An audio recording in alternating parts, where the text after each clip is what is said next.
an Innova, a Swift and a Creta. All of these cars have one thing in common. They are extremely popular in India and sell like hotcakes through dealer lots. But the first gen Creta started feeling a bit outdated, and that was evident after its rival SUVs launches last year. So, to regain the control of this mid-size SUV segment, Hyundai had to act fast. And they did that by updating the Creta comprehensively and launched it despite all the odds in 2020. So, today let's check out the ownership experience of the first lot of the 2020 Creta. Let's get started.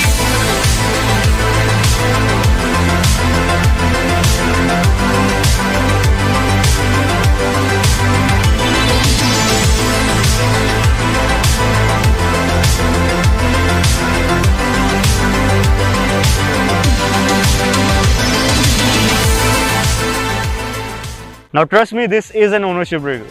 But due to some reasons, the owner does not want to be in front of the camera. I mean, sitting just beside me. But let me explain about the Creta on behalf of him. My first question to him was, why did he choose the Creta over its rivals? And his answer was, he only considered the Creta and its sibling, which is the Kia Seltos. But he chose the Creta because Hyundai is a more trusted brand, a more popular brand in India.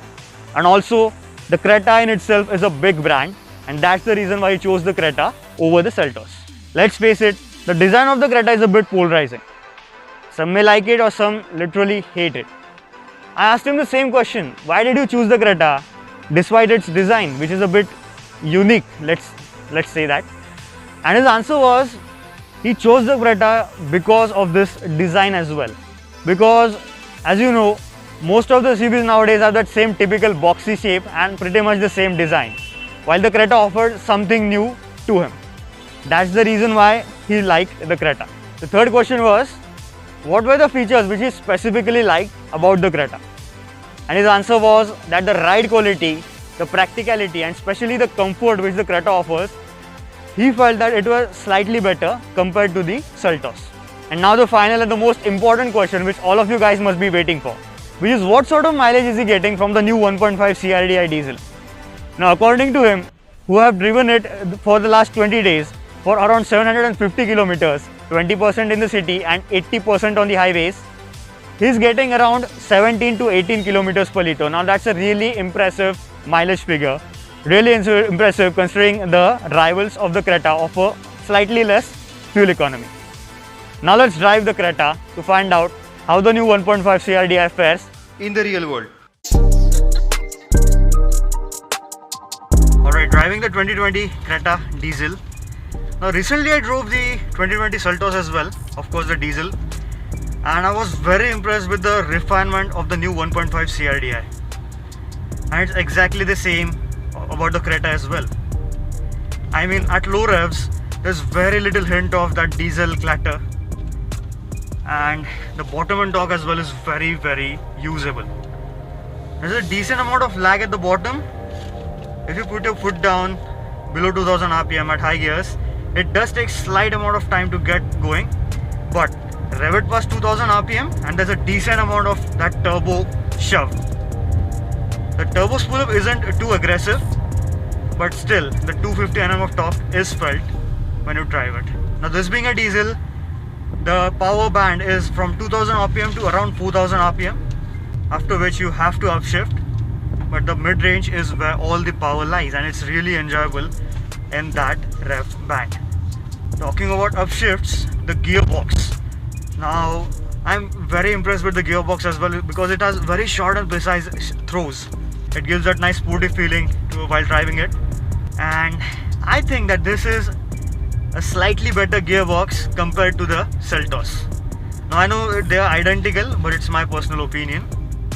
Now complementing the gearbox perfectly is the clutch, because the clutch is supremely light. It's very easy to use it in traffic, and it's very slightly springy, a bit more springy compared to the Seltos, but that's a great thing because it helps you to engage and disengage the clutch. In all, the drivetrain is very tractable for city as well as highway users, despite the 10 PS reduction over the outgoing PS4 1.6 CRDI. Talking about the suspension setup, I'm on pretty rough roads right now, and a lot of guys might complain that the Creta has been set up quite softly and that it's very wallowy, but it's not the case. It has been set up very cleverly by Hyundai. At low speeds it absorbs the bumps really well. It goes into the pothole quite gradually and absorbs the bump quite progressively as well.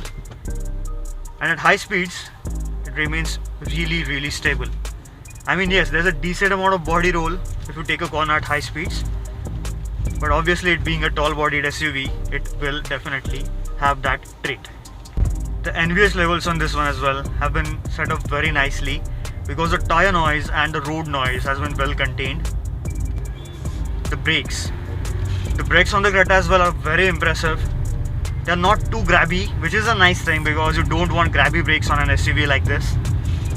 The initial half of the pedal travel does not have much bite, but the biting point starts after the middle of the pedal travel, and they do kick in quite gradually. Now all of that is a positive things about the drive experience of the Creta, but the one thing that all of the Hyundais do lack is in terms of the steering feel, because the steering on the Creta definitely feels very light. At city speeds it's just too light, it does not feel like it has been connected to the front wheels at all. And at highway speeds as well, there's a slight amount of off center vagueness to it and the feel is simply not there. So in all, the Creta is a very impressive, very comfortable SUV for daily use as well as occasional highway touring. So that's pretty much it about the ownership experience of the 2020 Creta. A huge thanks to the owner of this car who is sitting next to me right now. If you have any more questions about the Creta, please feel free to ask in the comments down below. I'll definitely answer all of them. Now, this is the S variant, the middle variant of the Creta. So you must be wondering what all features do you get in the top spec, which is the SX and the SXO variants. Let's find out.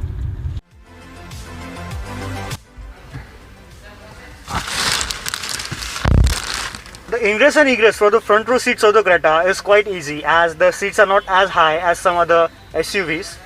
The seats are nice and comfortable. Now load that. This is the SX variant, the SX diesel variant.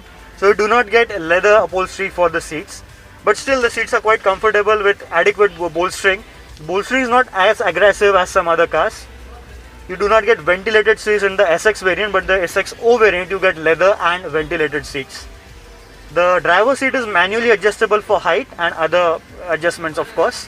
Coming to the steering wheel, personally I don't like the butterfly design on these spokes, but still it's quite nice to hold on to. It gets a leather wrapped and a flat bottom unit, of course.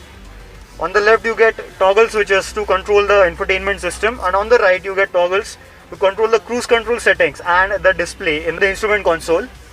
Coming to the features, you get the steering, which is manually adjustable for tilt and not reach.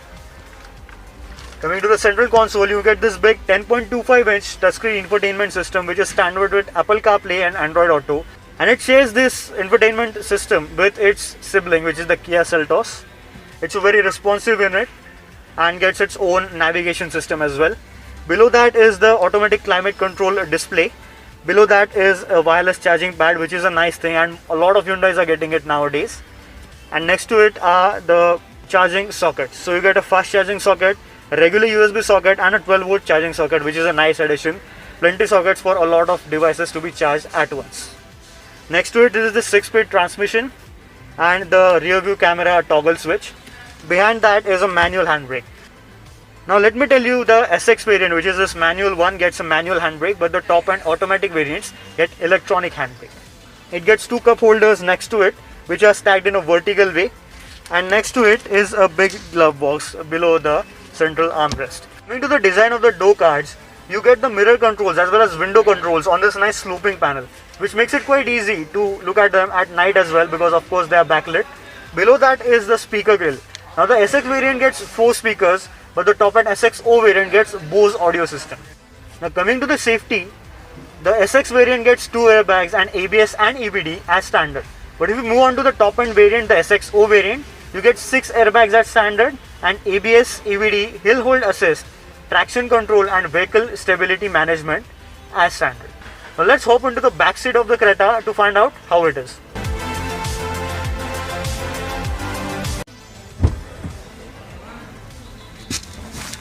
The ingress and egress for the rear seats as well is very easy. The door is very wide. Again you get that nice third.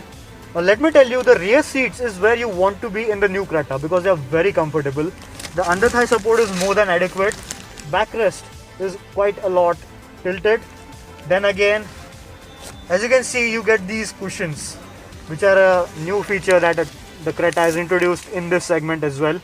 You get a central armrest. Now compared to the SXO variant, the SXO variant gets a small digital display which displays a lot of your climate control related information, which the SX variant of course misses out on. But you do get two individual climate control vents in the central console. Below that is a small cubby hole to get your smartphone while charging, and also there is a USB charger, which is a nice addition as well. The front seats are a little bit scooped up, but you do get magazine holders in them, and the knee room and the leg room in general just a lot. It's generous. Coming to the door cut design, you get door blinds, which are manual of course. The handrests are quite easily usable, but you do not get any leather or cloth inserts on the armrests. The window switch again is on the slight sloped panel. Below that is a big speaker grill, but you again do not get Bose system in the SX variant. Below that is a bottle holder which you can store a 1 liter bottle, but it is quite small compared to the front one. Now again, the Creta gets this massive panoramic sunroof which gives the cabin a very airy, a very big feel. So you simply won't feel claustrophobic sitting in the rear seats of the Creta.